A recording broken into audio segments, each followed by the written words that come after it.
AI से दोस्ती हो गई है, चैट्स कर ली, फोटोज बना ली, प्रॉब्लम सॉल्विंग और कंटेंट क्रिएशन भी कर लिया।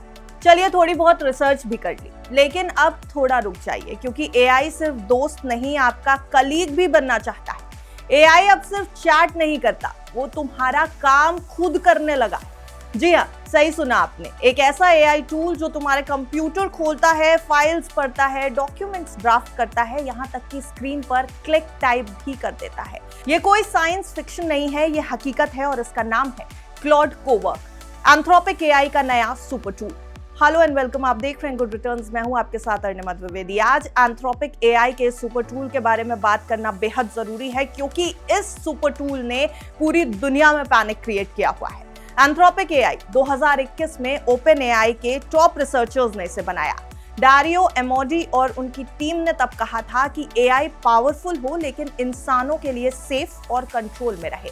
लेकिन यहाँ आता है एक बहुत बड़ा ट्विस्ट। क्लॉड 4.5 फैमिली, जिसमें सोनेट, ओपस, हाइकू ये सब शामिल है, 2025 में आई और ये इतनी पावरफुल हो गई कि कंपनी के वैल्यूएशन $350 बिलियन तक पहुंच गई। Amazon, गूगल जैसे बड़े बड़े इन्वेस्टर्स इसमें अरबों डॉलर लगा रहे हैं। रेवेन्यू टारगेट 2026 के लिए 18 से 26 बिलियन डॉलर का है।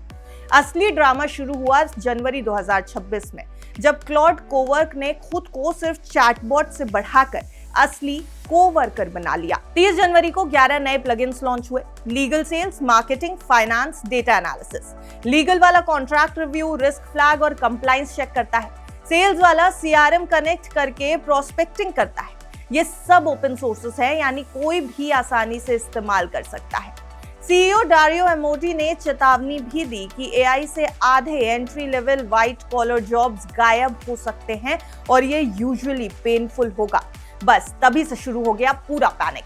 3 से 4 फरवरी 2026 को सास्पेक्लिप्स ने ग्लोबल सॉफ्टवेयर मार्केट में तहलका मचा दिया। 285 से 300 बिलियन डॉलर का wipe out. Thomson Reuters, Salesforce, ServiceNow जैसे शेयर्स 6 से 33% तक गिर गए। इंडिया में सबसे ज्यादा हिट आईटी सेक्टर को हुआ। हमारा मॉडल लेबर इंटेंसिव है। फ्रेशर्स रिपीटेटिव टास्क करते हैं जैसे कि कोडिंग, टेस्टिंग, डेटा एनालिसिस और लीगल रिव्यू। अब 4 फरवरी की बात की जाए तो 4 फरवरी 2026 को निफ्टी आईटी लगभग 6% गिर चुका था। इन्फोसिस 7.5% और टीसीएस में 7% से ज्यादा डाउनफॉल था। कोविड के बाद ये सबसे बड़ा फॉल था। एक दिन में 1,90,000 से 2 लाख करोड़ रुपए तक का नुकसान हुआ है।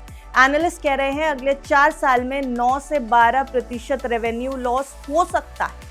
लेकिन क्या यह पैनिक वाजिब है? कॉग्निजेंट के सीईओ रवि कुमार की माने तो एआई मैजिक नहीं, अडॉप्शन स्लो और कॉम्प्लेक्स है। मार्केट शायद ओवर रिएक्ट कर रहा है। एनवीडिया के जेनसन हुआंग भी इसे इलॉजिकल कह रहे हैं। Indian IT firms AI consulting और नई सर्विसेज में शिफ्ट कर रही हैं। जीसीसी सेक्टर ग्रो कर रहा है। आज मार्केट थोड़ा संभला जरूर है, यानी 6 फरवरी 2026 को निफ्टी आईटी इंडेक्स लगभग 1% के आसपास गिरा हुआ दिखाई दे रहा था।